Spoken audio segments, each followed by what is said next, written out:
So, good evening po. Ako po si Nixon Portion ko lahat.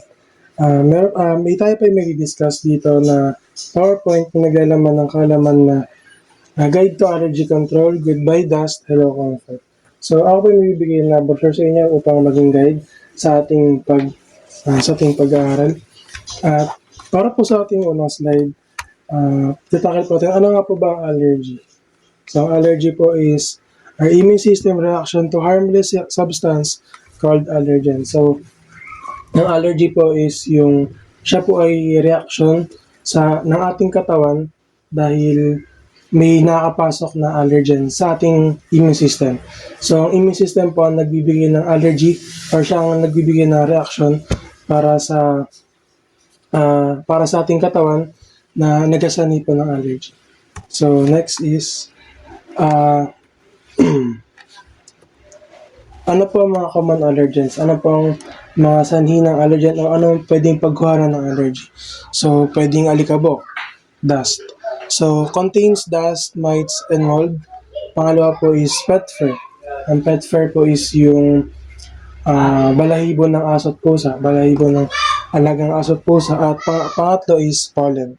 So, from trees, grasses, and weeds common in spring. So, ito po ay nakukuha sa mga halaman na halamang bahay. So ano nga po ang tatlong allergens? Ito po ay dust, pet fur or balahibo ng aso at pusa, at pollen. Ito po ay may liit na parang alikabok na nasa kukuha sa ating mga halaman. So next is ano po ang mga uri ng sintomas ng allergy? So, ang mga sintomas po ng allergy is sneezing o pagbahing, pagkaching, coughing is pag-ubo. Pangatlo po is watery eyes, pagtutubig ng mata, at wheezing. Ito po yung paghinga na may sipol or paghirap sa paghinga. Next, ito po yung mga bibigay kong example na imahe. Ang imahe po ito is naglilinis po siya ng bahay. Tama po ba? Siya po ay nagdadust or nagtatanggal ng alikabok. So, ano po nakapansin niyo sa larawang ito? So, nakapansin po natin na siya po naglilinis ng walang face mask.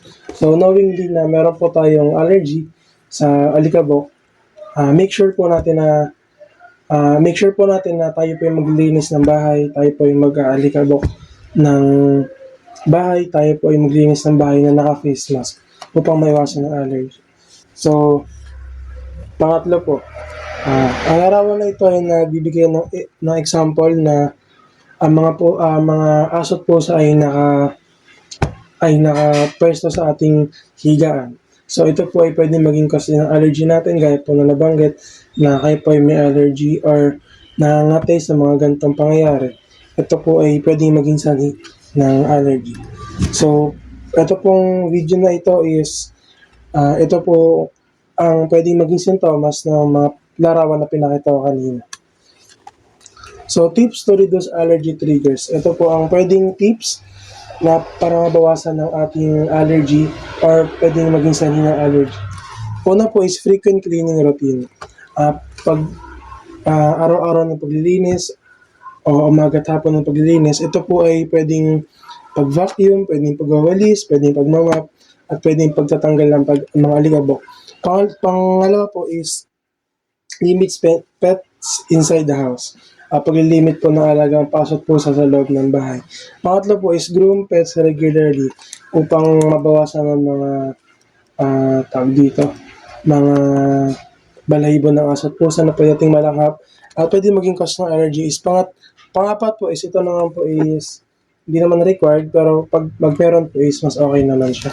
So use air purifiers and dust filters. Ito po isang kagamitan na inilalagay sa loob ng bahay o sa loob ng pwesto ng bahay upang magsara ng ating hangin. Kung maging malinis at patanggal ang pwede maging sanhi ng allergy. So allergy sources and support. So kayo na nga po tayo pwedeng lumapit sa health center services. Sila po ay nag-offer ng routine check-ups. Sila po ay nag-offer ng allergy testing, skin test, and blood testing. And pangatlo po is symptom monitoring ito po ay pinagmamasdan po nila ang mga sintomas. Gaya po ng sabi ko kanina, ang mga sintomas ay pag-ubo, pag-atching, pag-watery eye, pagluluha ng mata at pamamaga ng ng bibig at ng muka. So, pangalawa po is where to get allergy medication. Saan po tayo pwede makakuha ng mga gamot panlaban sa allergy? So, pwede po sa ating local pharmacies, gaya po ng Mercury Drug, gaya po ng Watsons, and gaya po ng TGP na meron po malapit dito sa atin. Pangalawa po is healthcare centers. Meron po tayong walking distance na healthcare centers na nag-offer ng free and discounted medical supplements.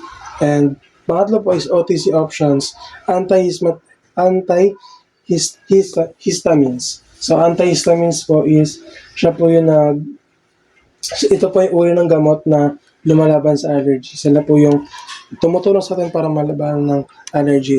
Pangatlo po is when to seek professional help. Kailan po tayo hihingi ng tulong sa mga professional. So, breathing difficulty and chest tightness. Hirap sa paghinga at paninikip ng dibdib.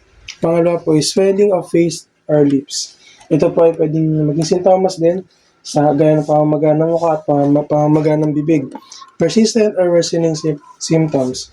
Patuloy na paglala ng mga sintomas gaya ng pag-ubo, pagbabahing, pag tuloy-tuloy na nangyari ang mga sintomas sa matagal na panahon at paglala ng mga ito. And last is sign of anaphylaxis. Anaphylaxis po is paglala ng isang allergy or pagtagal ng isang allergy. So, yun lang po and tayo po ay mag-short quiz.